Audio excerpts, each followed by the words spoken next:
Well, good afternoon, everyone. We'll go ahead and get started. For those who don't know me, my name is James Felton III. I'm the Vice President for the Division of Inclusive Excellence here at the College of New Jersey. And I want to thank everyone for joining us to hear about the status of our Diversity Narratives project. Today's session will provide an overview of the project, information regarding some of the project participants, as well as a reveal of the project's appearance and aesthetic design. There will be an opportunity for everyone to provide us with some brief comments regarding the project through a feedback form, and we'll drop that link to the form in the chat. Before I turn it over to the design team, largely responsible for this project, I would be remiss if I didn't take a moment to thank some of the many entities who helped make this project possible. First and foremost, thank you to President Foster for approving the project. I'd also like to thank the TCNJ Alumni Association Board for their generous financial support, the TCNJ Art Installation Committee for their ongoing direction and recommendations and guidance regarding this project. And finally, to the Diversity Narratives Project Advisory, a team made up of faculty, staff, students, and alumni who helped to promote and select the individuals who participated in this project. At this time, it's my honor to introduce members of the design team who have been working with the college on this project. They include Adam Mastoon. Adam serves as the project lead, and he is also the founder of Adam Mastoon Transmedia Storytelling. John Key. John Key is an artist, designer, and writer, and one half of the design studio marketing group Morcos Key. And Chuck Gonzalez. And Chuck is a graphic designer. There are some other members of the team that aren't able to be here with us today, but we like to thank them for their contributions on this project as well. And with that, I am excited to turn the floor over to Adam and the design team. James, thank you so much. Can you all hear me well?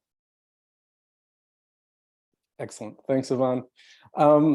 Okay, so beginning in February of 2021, James Felton and I, hang on one second. Okay, I wasn't expecting the screen to come on so quickly, but that's great. All right. It's okay. No, John, you're fine. You're fine. So in February of 2021, James Felton and I met with nearly 100 TCNJ students, faculty, staff, and alumni, and we listened really carefully to their ideas and desires for a project about belonging and inclusion. And we did that during 18 hours of focus groups. So with that input, along with the contributions of the project participants and the leadership of the Division of Inclusive Excellence, guided by James Felton and Takis Davis, Alex Holzman, and Jordan Shee. In total, all of these individuals helped us to formulate the vision for this project and to actualize it. Well, you'll only hear from a couple of us today. It's really important for you to know that this work is steeped in many, many voices from the TCNJ community, and that it's formed through their hearts and through their wisdom. I want to again thank the alumni committee and also President Foster. James introduced you to the members of our team who are here today. There are some other members, and this work absolutely happens in team. And I want you to know from all of us that we are so grateful that you have entrusted us to listen to and to create a vehicle to allow the narratives of your community to shine. And so we'll share our presentation with you now. Go ahead, John, if you come to the first page. So this is what we heard, and together, this is what we created. So with abounding authenticity and heart, 25 members of the TCNJ community joined together here to offer compelling narratives, portraits and audio stories in service of building truly inclusive community. Woven together, their gifts create resounding voice and vision and create an expansive portrait of possibility. The project explores the experiences of members of the African American, Latinx, Asian, Asian American, Pacific Islander, abled differently, LGBTQIA+, and other members of underrepresented communities and their allies. Their images and narratives strengthen visibility and belonging and help to cultivate anti-racism and allyship at TCNJ. Whoop. Oh, one more, thanks. The project reaches back in time to honor the legacy of Priscilla Herbert, TCNJ's first female African-American graduate. It expands into the present to reveal the experiences of current TCNJ students, faculty, and staff. And it extends into the future to envision community grounded in an ever-broadening sense of equity, inclusion, and belonging. And simultaneously, it reaches out to the Trenton community to strengthen long-standing bonds between both populations. So this is voice and vision. And here is our design strategy. And I'll say a word or two and hand it over to John. So for the image treatment of this project, we are utilizing black and white photography to create really rich images that speak to the nuance and the subtle gradation of each individual's experience. We love the quality of black and white photography for this work, for both its beauty, its seriousness, and its nuance. John, I'll turn it over to you. Thank you so much. And I'll also say its timelessness. I think it's so beautiful in terms of reaching back and reaching forward and reaching into the future. The black and white photography really does capture that as well. So hi, I'm John. And again, we led the design team here at Moore Coast Key alongside Chuck, our senior designer. And so for the actual visualizing the actual graphics and the quotes and how these things can come to life, we really wanted to think about this concept using color blocking and highly expressive typography. I think for us, color blocking is really this idea that there's so many different voices coming into the frame, and all of these different colors can actually represent different people, different meanings, different emotions. And of course, we're talking about people. So how can actually the typography itself, the typefaces, the fonts that we chose, actually talk about the voices that are actually being displayed here? So our goal is to create empathy, connection, and belonging by focusing on real life experiences and deeply affecting stories. Pooled quotes and audio portraits highlight the positive impact created when individuals within a culturally rich community are seen and heard. And so that brings us to the color palette. As you can see here, the colors are really vibrant, they're very bold. There's a mix of kind of like a slightly muted tones paired with really bold, vibrant tones. And so I think, again, it's like a really nice, joyful, kind of celebratory color palette that, again, we think really reflects the stories that we're hearing, kind of the seriousness of some of them, but also kind of these stories of resilience and overcoming. Which leads us to the typography. And, maybe people don't know a lot about typefaces, but we love looking at the nuances of typefaces and why we want to pick one or the other.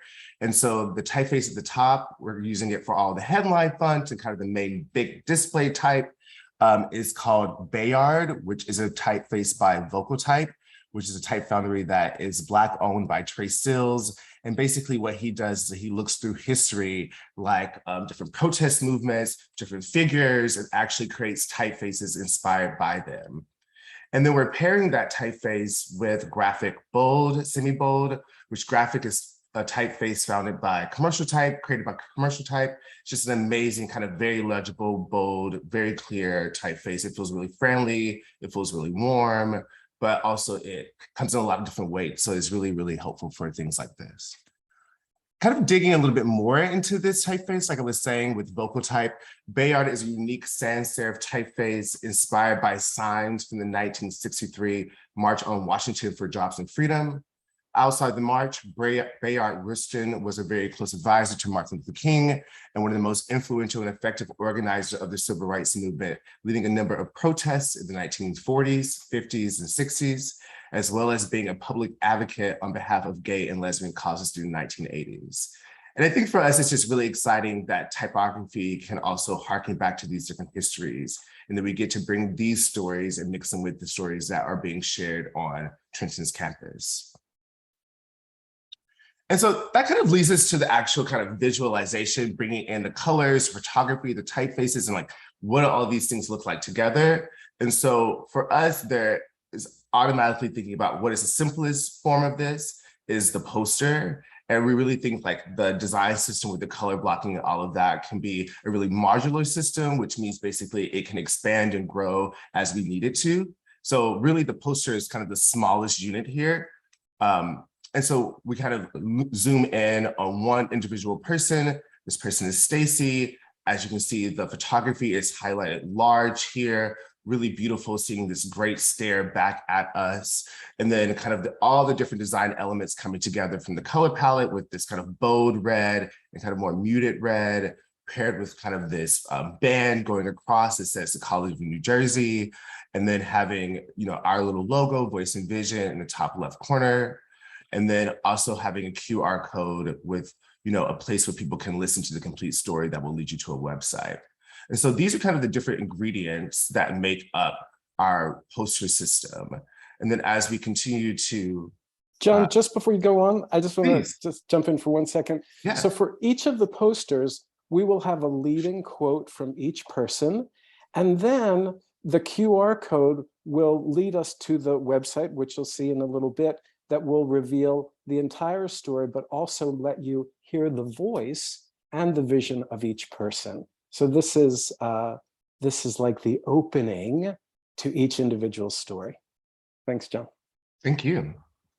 And so leading into that, thinking about the kind of group of people that we're then displaying across campus. This isn't all the people. I think there's 25 people total. So it's just a selection of people that we know begin to help us think about how it can change with different names, different colors, different people, different quotes. And again, seeing how the whole system can be carried out together. So then that leads us to the website. And so as Adam was saying, each of the posters have a quote with a QR code, which you could take a picture of or type in the website yourself. And then the website will then, the quotes will then bring you to this website. And so the website is really, really simple. We really kept it kind of just very typographic, really colorful, really vibrant. And so as you can see, this is the homepage where we have our Voice and Vision logo in the top left, the about kind of on the top right, you know, about the project. We have this, again, our kind of ticker board moving at the top and the bottom here as this band kind of containing where we are. And then kind of this color blocking of names on the left side. And so if we click on the about, it brings us to this page where we have our big quote, Building Inclusive Excellence. And then again, some text about the project here. And then as you continue to kind of scroll down this page, there will be a video that we're creating that will also be found here that giving you more insight of the people and the process and, you know, really our mission for the project. And then as we go back to the homepage, and for example, we click or hover over Jasmine, then her picture pops up. And then we click on Jasmine, then it brings us to her individual page here, where again, we have her portrait on the left side, and kind of staying static. On the right side, we have kind of a pull-out quote again, music, dancing, rhythm, style, and grace, which brings us to this audio file where you'll be able to hear her story in her own voice. But then there's also a transcription of the audio file as well. And John, just a quick thing about the audio. So for each audio, we have taken the recording and we've processed them with advanced audio engineering tools to minimize any kind of sound or ambient noise.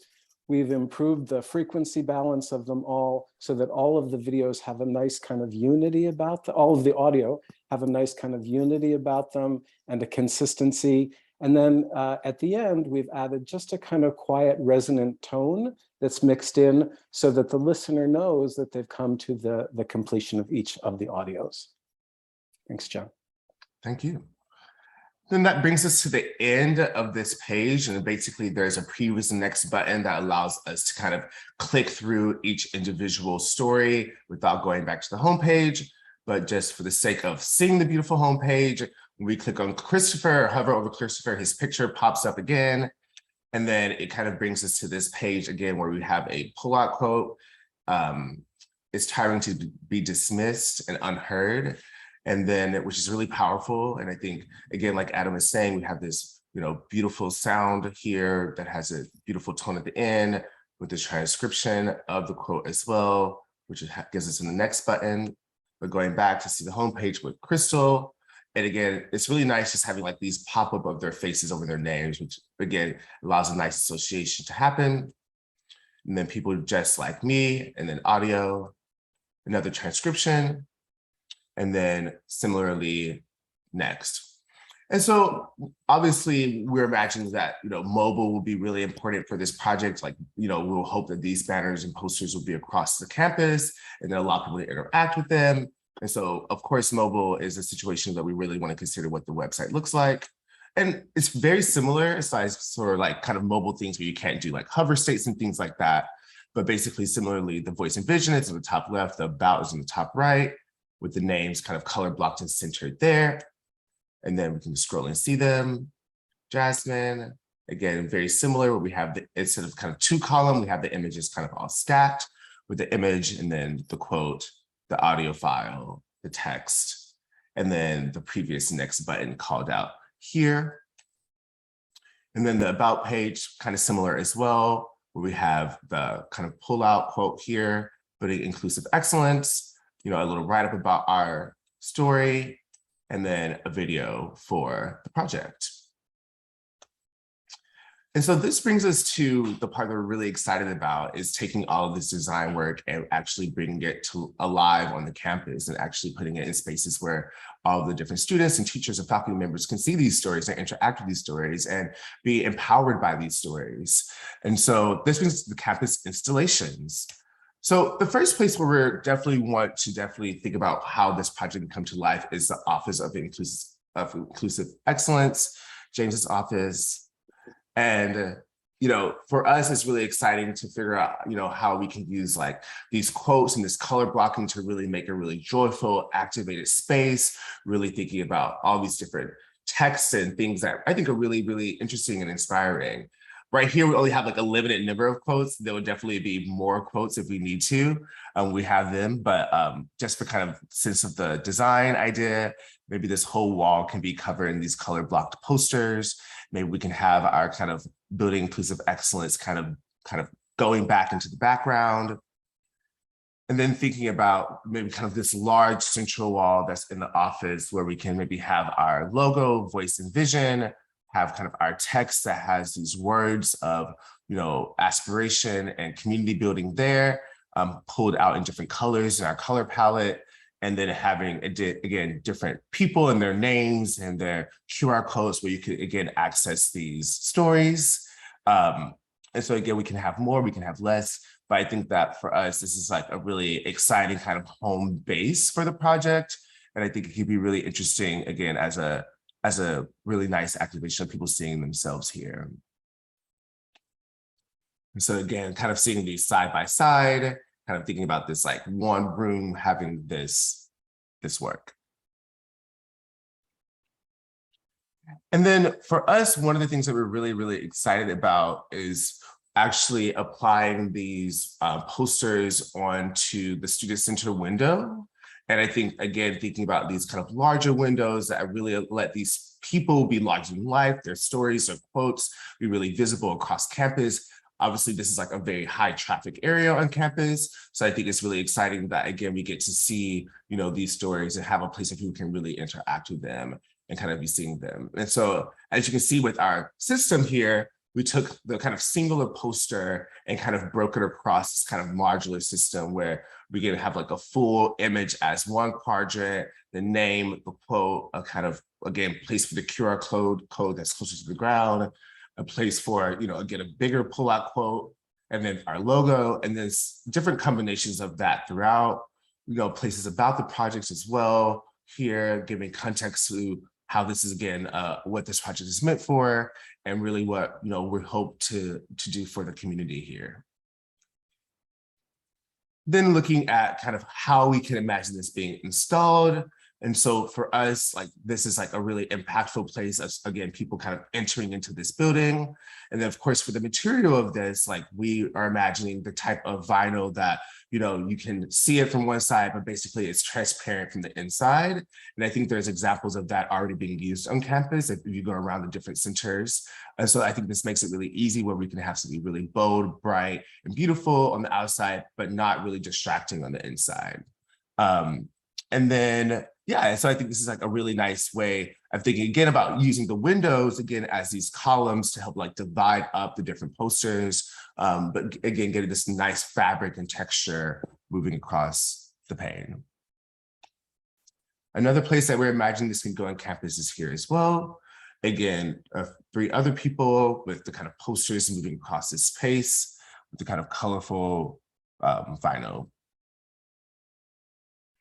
Another place as well where this I think will be really, really beautiful, impactful, where we have like these even taller windows where these people get to be like even larger and even more kind of, you know, their stories really being shared at a larger, more visible level, but kind of similar material, kind of similar way of this text and quotes moving and wrapping around this building. And then, of course, like, you know, one of the things that we're thinking about is obviously what happens on campus, but it's obviously really important for us that this project exists out in Trenton as well. And I think that these stories are not only, I mean, we think that these stories are not only impactful for obviously the university community, but also the Trenton community, and actually being able to identify themselves with that as well. So John, let me just jump in here for just a sec.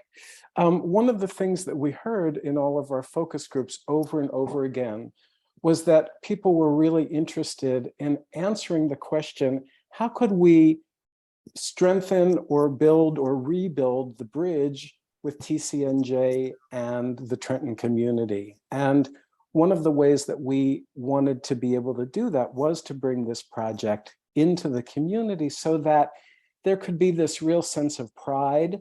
These are people from our community. These are people who have grown, who have contributed back into the community, and for there to be this reciprocity. So having this work out in the community is part of our answer to the alums and to the people who really asked us to find ways to bring the voices and create visibility for the stories of people in the community back out into Trenton. Awesome. And so, yeah, so this leads us to kind of the last piece of this project, which is a mural. And maybe Adam, do you want to talk a little bit about this? Sure, thanks, John.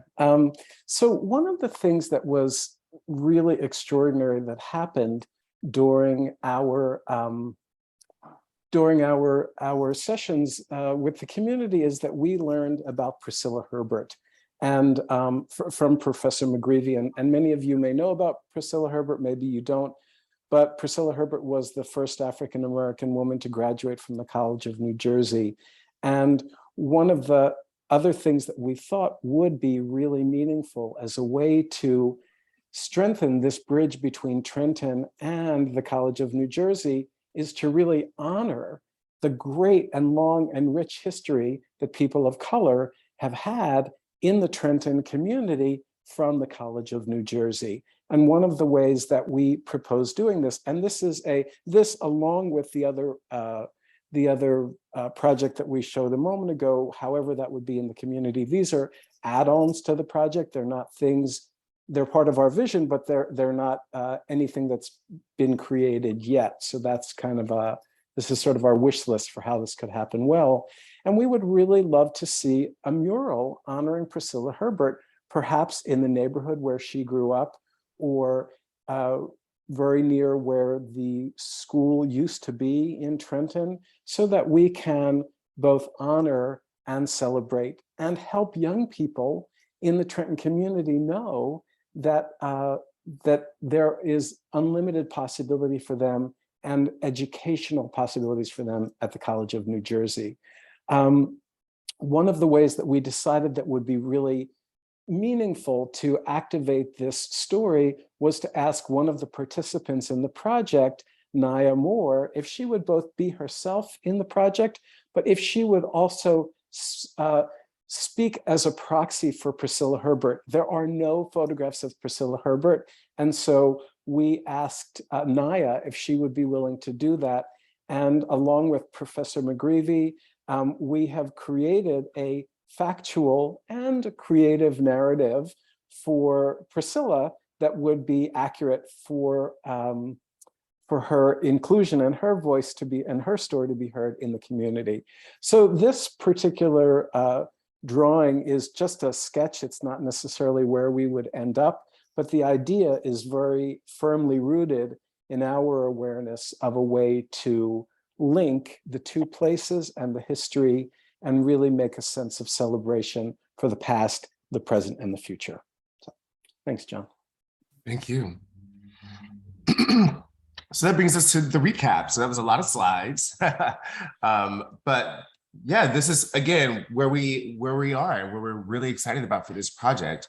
Again, kind of quickly, like, starting with this kind of individual poster, focusing on the individual person with their quote, thinking about how the color palette and the color blocking starts to talk about them and how this beautiful photograph is kind of highlighted in the center here, thinking about spaces, in the community or on campus, where, again, the office where we can have, the quotes, the kind of the kind of blowing up of the color blocking the quotes, but then, of course, how this can actually be wrapped onto the student center as well.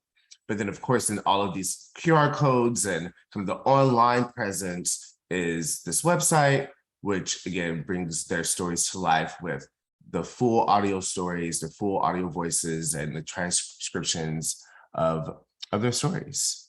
So this is it. This is the end. Thank you so much. This is Voice and Vision. Thank you all so much.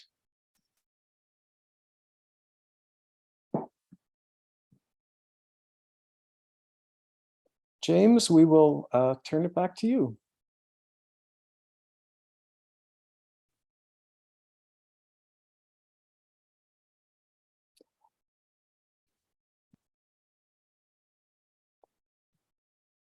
James, we'll turn it back to you.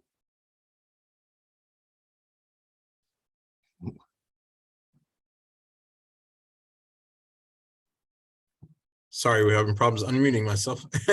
Thank you so much. What a compelling presentation. Thank you, Adam, John, and Chuck, and the rest of the members of the team. You've certainly given us a lot to think about in terms of the concept, the background, the design, as well as potential options of where this exhibit may live on campus as well as in the community. And so we will definitely be working with our college and campus partners over the next couple of months as we then transition into thinking about the installation of this, and most formally with the Art Installation Committee to begin to consider some of the recommendations and suggestions that you've provided to us today, as well as working with other members of the campus community to think about how we might make the most use and benefit of this project as well. So thank you again for a great design reveal there. At this time, we do have a little bit of time left to entertain any comments or questions. If folks would put those in the chat, I'd be happy to field those to the design team.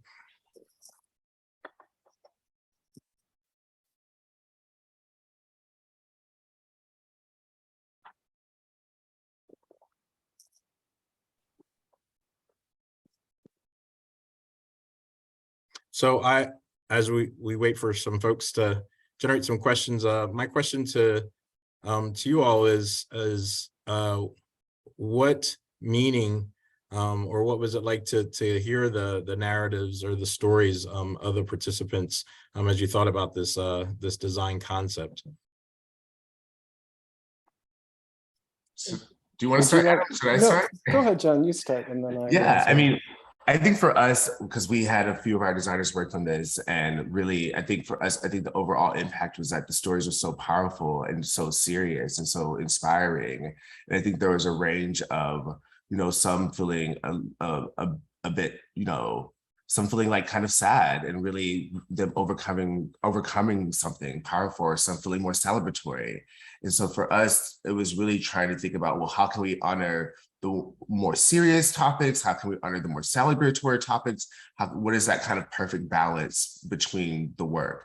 And so I think that with the color palettes, even having like this really bright colors, but also having some more muted colors, I think with the typeface, with it kind of having this rich history, but also being kind of, I guess a bit like more in the hand, like it feels like a poster, it feels like it's done by hand, which again, I guess really speaks to like us trying to think about the humanness of each of these stories.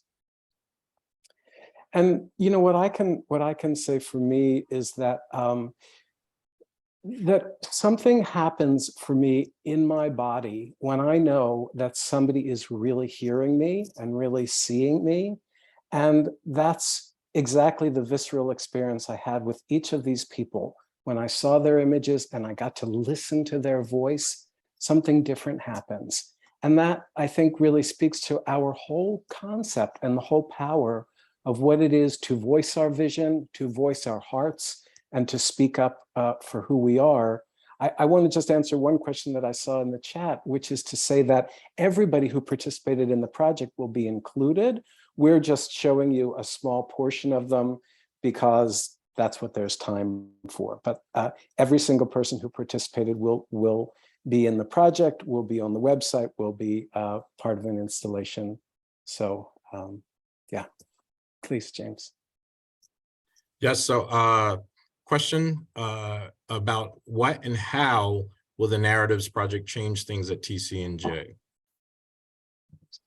So it might be a little a little bit much for you to answer, as you're not members of the community, but how did you envision this project as it relates to kind of the transformational change and our work towards inclusive excellence? Well, I can say, because this is work that I do in community all over the country.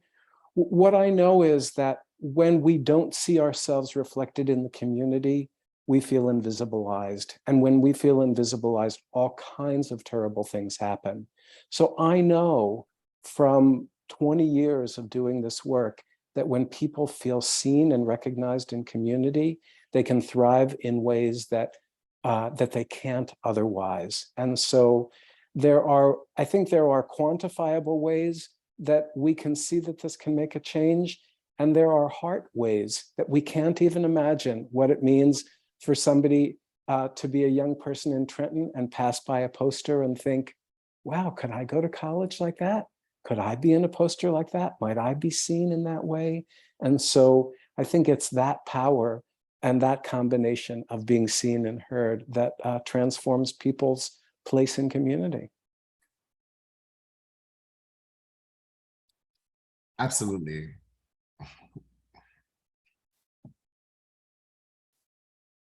I think there were some more questions, James, yeah? I'm reading through, yep. See Okay. if there's any more. We did, yes, the full recording will be made available to folks. I think there was a question about the student center window installation will be water and weatherproof. So we, again, have not made any determinations about where the exhibit will be at this place. We'll, at this time, we'll definitely need to work with the art installation committee, as well as the college cabinet, facilities being a large partner in that, in terms of the feasibility of where these installations may occur. But perhaps Adam and John and Chuck, you might talk a little bit more about the proposed materials for the project as you envisioned it in these spaces, and maybe kind of give us a little bit more information about, you know, do they hold up against weather? What's the reflection and refraction, I guess, and light and those kind of issues. John, you want to say something about that? Definitely. So, I mean, this material is very strong and very heavy duty. I think there's already some on your campus if you walk around, and it's definitely weather resistant. It definitely is like meant to be outside. It's meant to be used in this way. And so for us, this is not like the weathering or the kind of color fading is not really a concern. And similarly with the kind of light and all of that, the material allows for, it kind of has these little dots in it that really allows for light to go through. So it doesn't really feel like that there even really is a poster on the outside. Like you kind of maybe feel like there's a slight shadow, but it's nothing that we think is too distracting. And it's kind of, again, the material that, you know, that would be the best used in this situation. Yeah.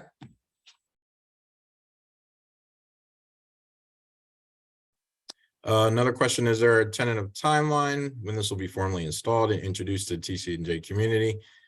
So yes, we hope that the installation will take place this fall, at least in identifying a permanent exhibit space, as well as the creation of the web presence for the project.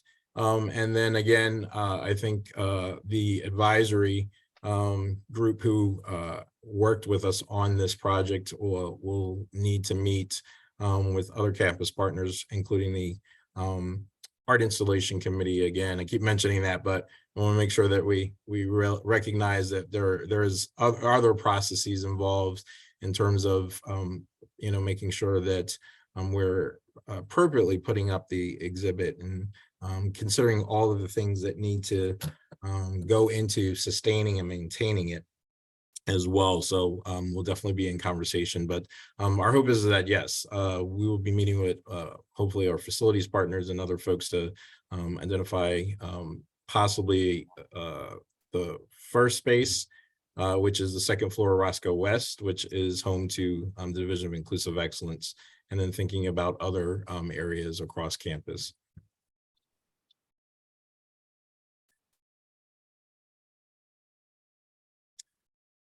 Another question, can other places on campus be a viable venue too, like the library?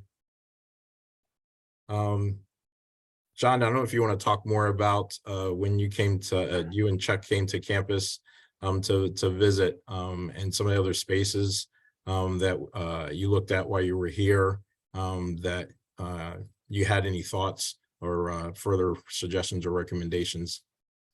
Yeah, definitely. I think, well, I guess the first thing is I think we're really excited about, I mean, obviously there is a formal process that we definitely need to go through, but I think one of the reasons why we're really excited about the Student Center is because of the kind of scale that you get to see these images as you kind of walk to them, but then also the kind of traffic of like a lot of students being able to go in and out of this building over several times a day, and kind of not thinking about it being limited to just one department or one space that maybe you don't even see from the outside. And so for us, it was kind of thinking about, well, where could be the best place on campus where it would be like the most amount of people kind of going in and out that you could see from a distance that would actually maybe bring you even in closer to kind of, you know, investigate what this is. But there also are other places on campus that we thought could be very interesting. And, you know, we're really open to discussing that. And I think that, you know, we're just really excited about going through the process and kind of really seeing where, you know, in collaboration with you guys, where it seems to be the best fit. I think there were kind of spaces where it could be, you know, banners in the library or things like that, or perhaps there was another space on campus that I can't remember the name of it, where it has like large windows where it also seems like a lot of students maybe will hang out. But for us, it's just really trying to find the most kind of dynamic spaces on campus. So the stories could actually, again, get as many people to see them. One of our project participants, Professor Wahida Lilivek, asked, could we have a poster or two for those of us who participated? That way we could determine some appropriate spaces that our own students or colleagues could use. And she says, thanks, this was a great project to work on and can't wait to see the final product. Yeah, I mean, go for it. Sure. I mean, you know, in some ways that's up to you all in many respects. We have some budget that is built into this first leg of the project for an installation, and then if people are excited to have it in more places, we'll be excited for you to tell these stories and to really bring forward the messages of your community throughout the school and the community at large.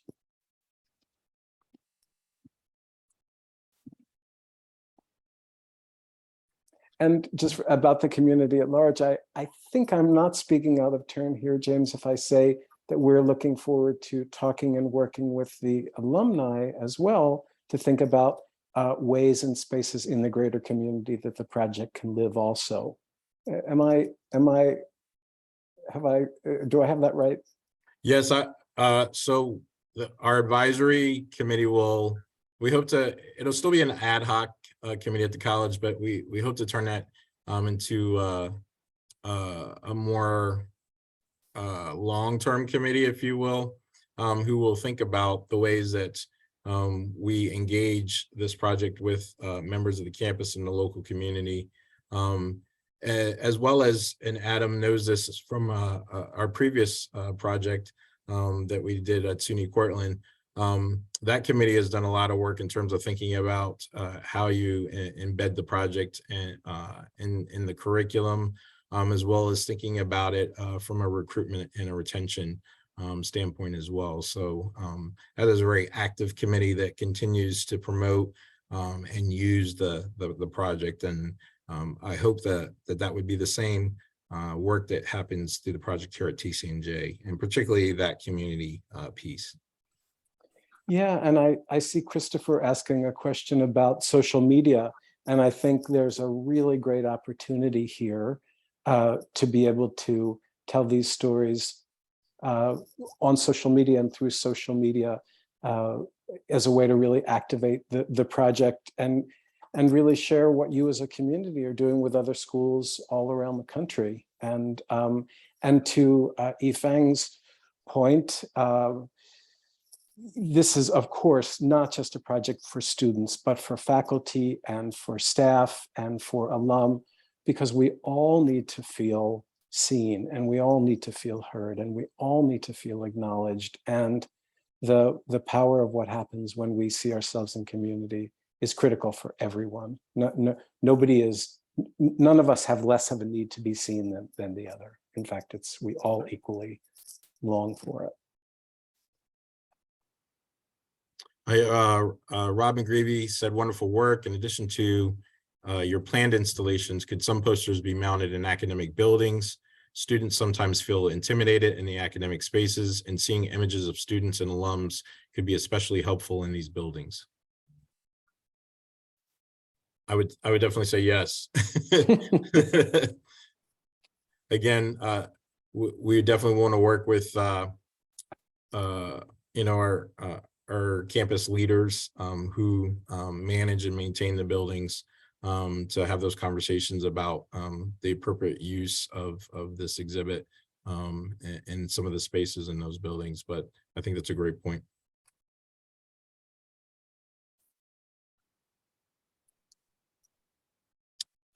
Jasmine Kelly says, I'm happy to hear this project will be able to reach a larger community outside of TCNJ as well.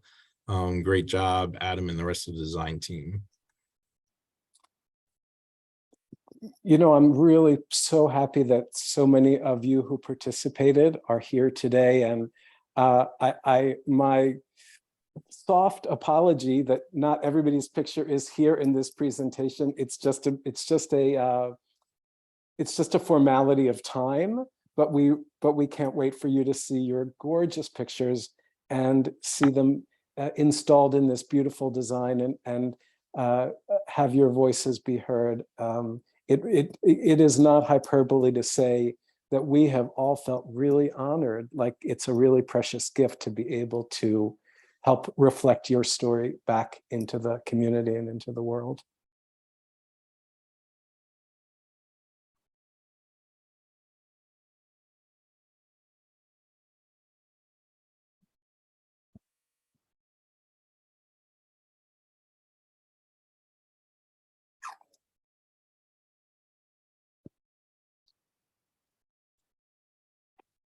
Any other questions from the community?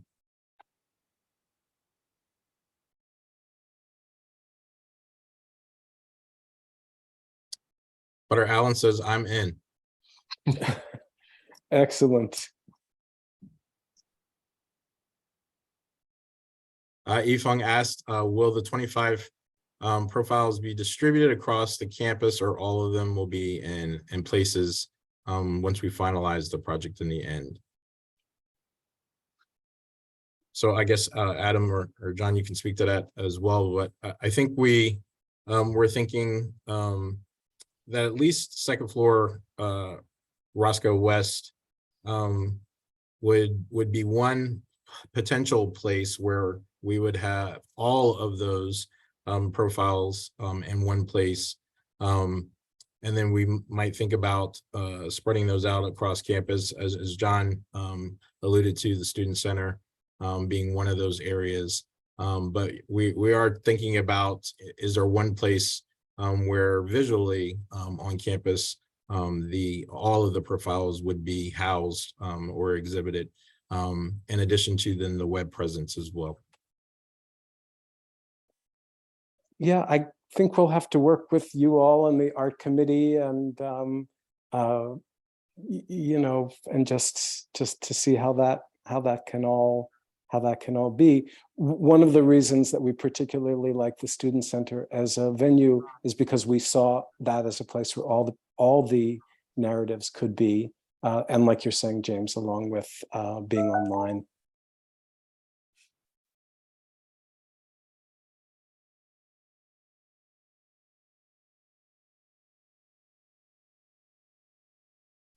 Luke Schoner asked, is there a desire to expand upon the initial 25 after seeing how the initial installation goes?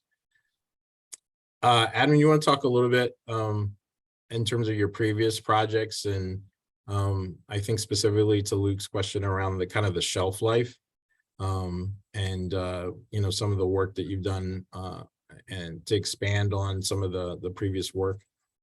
Yeah, absolutely. So some campuses have had us back 5 years and running, and some places have had us back 2 years, and some places it's been a singular visit. And what's also really cool is that in some places other artists in the community have been inspired to find new ways to tell stories in the community. So I think there's a lot of different options, but you wouldn't have to twist our arms to come back. We've really loved being with you all at the TCNJ community, and we would love to continue to tell the stories. We know there's extraordinary stories there. So.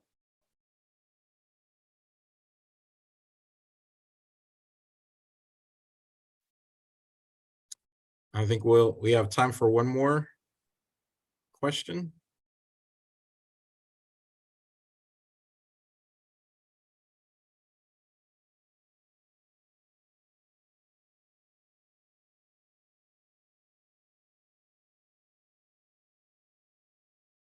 Okay, well, with that, again, I want to thank the design team for the incredible work that they did on this project. I want to thank the participants who shared their vulnerability and telling their stories. And thank you to all the members of the community who have expressed interest in this project, as well have routinely asked what the status of the project is. So it's clear that there's a great level of excitement and enthusiasm for this project to be completed. And so we will keep you updated as we continue to think about the next phase, which is then the installation of the project. Again, we do have a brief feedback form for those who came in late. Alex, if you'll drop that in the chat again.